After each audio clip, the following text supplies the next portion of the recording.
Hi everyone, I'm attorney Vincent Hein with Russell Law Offices, and in this video we'll talk about contesting a will in Wisconsin. So first of all, there's a lot of wills out there that have a no contest clause in them that reads something along the lines of, if any one of my beneficiaries named in this will contests this, then their share shall be essentially taken away, and then it goes to the other people who are named in the will.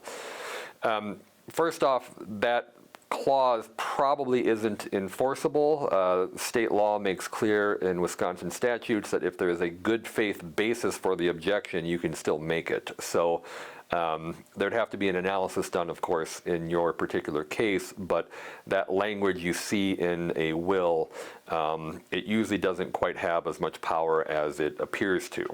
Now, let's say you were going to challenge the validity of a will, right? You're going to contest a will.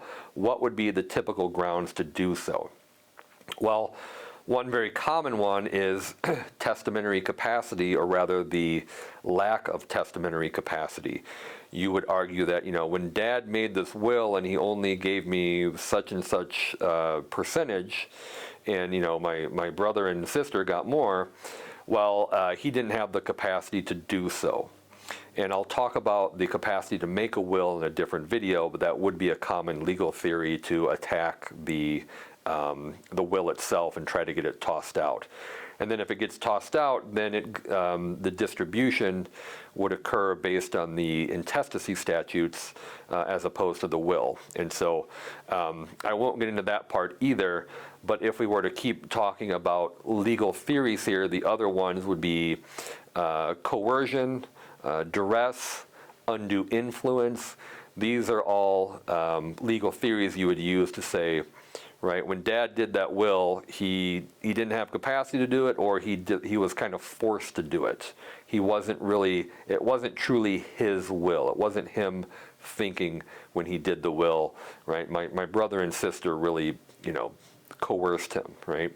And so those are common legal theories in addressing a will and, attacking the will and saying it's invalid. It is fairly challenging, though. You have to understand that the person you need to testify, they've died. So that is, there's an evidentiary challenge with these types of cases. But those are the common attacks that you would use, right? Didn't have capacity. They were coerced. They were under duress. There was some undue influence. And that's kind of how you get at the will and try to get it tossed out. I hope you learned a little bit about will contests in Wisconsin. I'm attorney Vincent Hein. I'm an elder law and disability attorney here with Russell Law Offices.